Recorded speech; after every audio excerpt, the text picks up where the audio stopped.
Hello, I'm FX Toycat, and the most common thing you'll hear about Minecraft 1.19 is that it will be the end update. And here is my source for that. It's a random YouTube comment with absolutely nothing to back it up, but there is a little bit of logic here about why the next update we're seeing revealed in just a few short weeks now might be the end update, and that is that they're entirely changing the overworld this time. I mean, we've seen just how different 1.18 looks compared to 1.17, so it goes to reason that if they're changing the world generation entirely, then you're going to have to travel to new parts of your world to find this new generation. But then if you've already done that for 1.18, of course they won't do that for 1.19, and it's not like they can update the Nether either, and so therefore the only dimension they can update is the end. I like this theory a lot, but if you look at 1.18, you'll notice they've put a lot of effort into making sure that different updates stitch together better. Instead of having to travel 8 chunks past where you've explored before, now it only cares about where you've explored, and so new terrain can generate right in front of your face. It's very exciting, and it makes me think that 1.19 could just as easily be an overworld update. I don't think there is anything stopping it from being, at least that we've discovered yet. Speaking of things being stopped, you know what? Welcome to Q&A Saturday. This is the weekly series where I answer your questions, and I know a lot of you are going to be asking the same question as Connor Awesome 119, which is suspiciously similar to Corona Awesome 119, I'm just saying. But geez, 1.17 isn't even fully out, and we're already hearing about 1.19, and I wanted to answer this because I've heard this in so many different comment sections across my videos, and so you see some small debate online as to what is Caves and Cliffs Part 2. Is it 1.17 Part 2, or is it 1.18? And it's shocking that this is still a debate that people are having, but 1.17 is the update, and then there is a separate update called 1.18 Part 2. They're branding it Caves and Cliffs Part 1 and Part 2 so that you know there is more Caves and Cliffs coming, but that is going to be the 1.18 update releasing later this year. Hopefully later this year, almost definitely later this year, and so we're going to be hearing about 1.18 at Minecon Live, but given that we already know most of the features in there, when they announce the next big update, the 2022 update, that will be 1.19. So the reason we're hearing about 1.19, even though 1.17 isn't fully out, is because 1.17 is fully out, and 1.18 is an update we've seen fully decided, so it wouldn't be a very exciting reveal if they showed us that, and that is why we're hearing about the brand new update way before it's coming out, but I think it's kind of healthy to talk about things that are new. Leo Nugent says, do you think Minecraft should have more atmospheric mobs? I know you hate the bat and glow squid, but I like that the mobs are creating a certain feeling when you see them, and they just add so much to the vibe. And so first of all, pro tip, showing you remember something about someone is a great way to let them know that you either care about them or like think some positive emotion towards them. So wow, you actually watch the videos, I can tell from remembering a previous opinion. But second of all, I do think this is an interesting argument, because even though I don't agree that atmospheric mobs add anything to Minecraft right now, namely the bat, honestly, I could name pretty much every mob they've added in the last 5 years, and I can make this point pretty well. However, you know, there is a certain argument that they're not meant to do things idiot. They're meant to just exist and make the world feel more alive. And if that is the argument, that they're just designing models and then adding noises and some very minor behaviors, like the goat does ram you, it is very cute. And so if that is the argument, then I think that they should add a ton into one update, so the world gets more atmospheric at once, rather than just slowly being crowded out update by update. Maybe I have the entire wrong opinion there. Maybe the merch team know better that you can actually sell a goat plush if it's one of the mobs in an update versus one of 80. You know, again, I don't know for sure. It could even be some development decision. However, I do think that they should try and get a ton of them in there if they want to do atmospheric mobs. And then if we're going to have mobs be a major feature of an update, they tend to do one mob per update with some exceptions, like last time. Then let's try and make them substantial and interesting. And yeah, the goat, until it has the goat horn, and maybe even after that, we don't know what the goat horn's going to do yet, still does not pass that test. Speaking of not passing tests, I posted a Minecraft meme, which is something I do whenever I'm streaming. It's a good way to get my stream announcements out to more people, and this one referenced the fact that you can find lots of loot in end cities that is really great and some of the best in the game, and then you can find Beetroot Seeds, which is the derpy head on the dragon, and that context is crucial because Manic Pandas says, is that a hint? Are beetroots the real origin of chorus fruit? And I love this, first of all. I love the journey to try and find the weird lore at the bottom of Minecraft. Why are there beetroot seeds in the end? What if all those chorus fruit, which is the only, you know, like source of food left in the end, is actually the, you know, the because of thousands of years of evolution separate in a desolate world. And so Beetroot Seeds eventually, if you leave them for thousands or millions or billions of years, will become the chorus fruit, just like how the last life in the end became shulker boxes and they don't even have a use for all their great diamond enchanted gear. I'm just saying, it's a very interesting theory. I like it a lot. I could listen to Minecraft lore all day, and it's like once a month that I'm like, should I make this lore video? And I'm like, no, I shouldn't. But I love all the weird, unexplained bits of Minecraft lore, and maybe you do too. Speaking of things you might love, Cancerous Attitude asks, will you do another setup tour of your house when the house is done, or just the office? So I've been in the new house now for almost 2 months. It's been a crazy journey.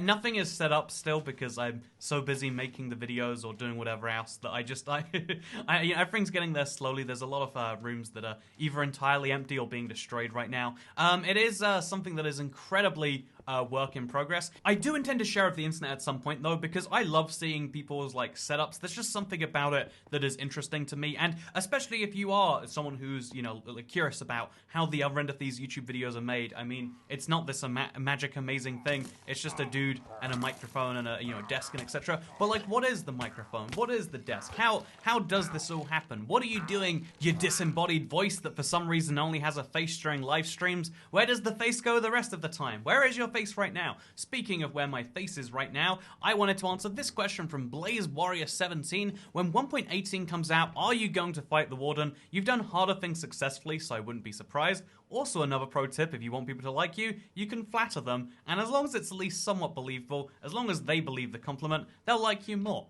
If they don't believe the compliment, it's like a 50-50 as to how that works. Basically, will I be fighting the Warden?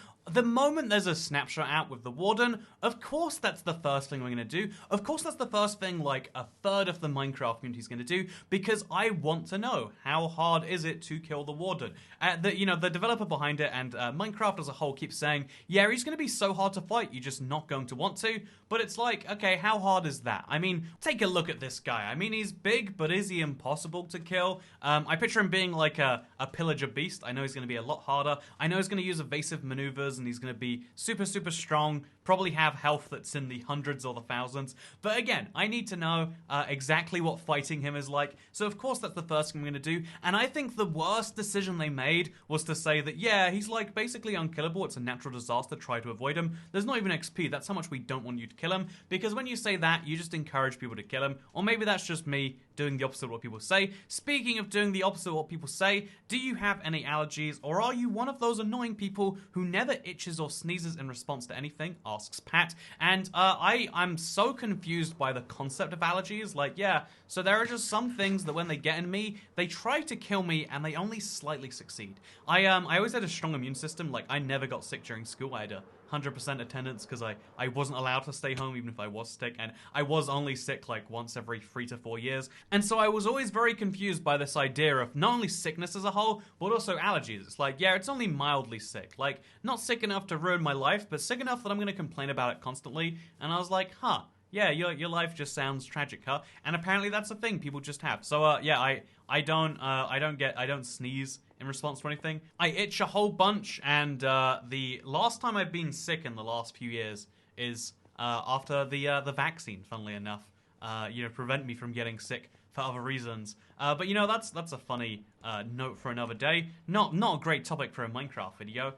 How about we dive into vaccine efficacy? Would you like to hear Toycat's research into it? Did you know that my very trustworthy friend says that they are good, but then my other very trustworthy friend says they are bad? And both of those pieces of evidence are worth exactly equal. And so I just don't know what to think. And so I do exactly nothing besides answering this next question from Misery's Art Dump.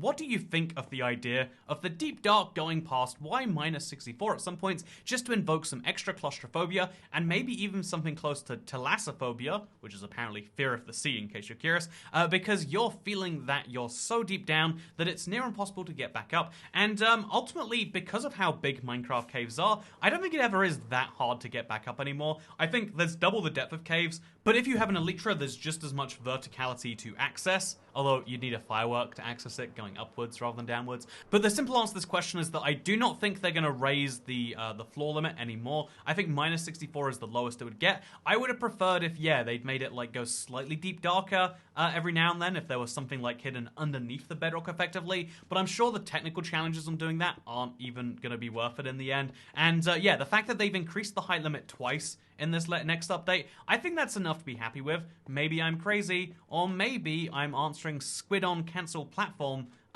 tweet, who says, if you go back in time, kill your granddad so you won't be born, but then if your granddad was killed, how were you able to go back in time and kill him?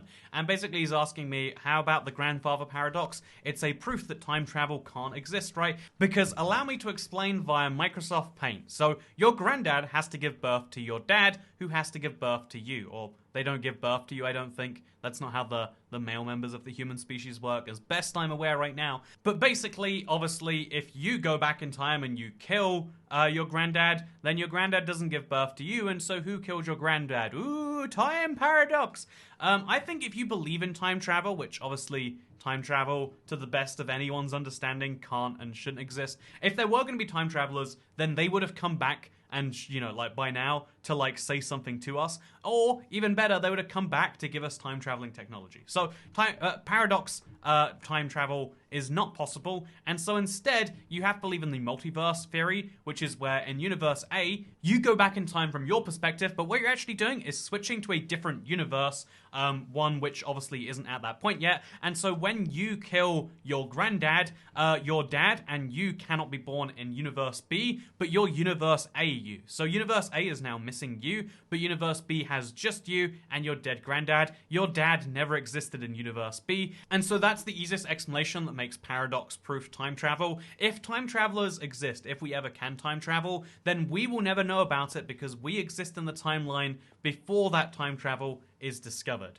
But then there's the even more interesting thing of like, well, even if that's true, surely someone would eventually hop into our timeline. But again, then you just have to start arguing about like, well, maybe time isn't linear. Maybe once you invent the time machine, you start going backwards, but it's still going forwards. But speaking of things that are backwards but forwards, what's the best bike that you've owned? Asking for personal questions. I'm about to buy a new bike, by the way, for the third channel. But when I was a child, I always had a bike, and it's one of those experiences I didn't realize I appreciated so much, but I really do. And so, yeah, I didn't know I bought the cheapest bike, or my grandparents bought the cheapest bike at the given point in time, and that was the one I rode, and I never knew the benefit of buying a nicer bike versus that, and I think that's interesting. But I think what's more interesting is the final question from Michaela Toycat. What types of videos on your channel have the lowest percentage of viewers who are subscribed? So the channel average is about 45% of people are subscribed, 55% of people are not subscribed. Did you know becoming subscribed has many great benefits, such as 99% of house fires having people who aren't subscribed, but also I decided to look into this one because I was curious. I looked into 3 videos: a news video, a Store Saturday video, and a Seed Sunday video. So on the news video, only 28% of people were subscribed. This video did pretty well amongst non-subscribers. On the Q&A Saturday video, it was 47% subscribed, so higher than the channel average, despite this being a very big video, one of my most successful in the last month. And then the Seed Sunday video had a similar rate to the news video. So if I want to get more subscribers, because, you know, if you're subscribed to a channel, you can only unsubscribe and resubscribe. You know, I can only ever get 0 or -1 subscribers out of you, dear subscriber. However, if you're not subscribed to the channel, then obviously you might become a subscriber. And so the best way for me to get subscribers is to make news videos, followed shortly by Seed videos, followed then behind that by Q&A Saturday videos. And so what I'm saying right here is I'm going to end this Q&A Saturday, and I'm going to go and make a Seed Sunday video, which will be available, guess what, if it's Q&A Saturday today, and Seed Sunday is the weekly Sunday series, tomorrow you can watch what is, in my opinion, one of the craziest seeds I've seen in a while, and just to make sure that it appeals to even more non-subscribers, we'll throw in some update stuff too. It's going to be a lot of fun. Look forward to seeing you there. But thank you very much for watching, because I'll see you all next time, unless I'm eaten by a bear.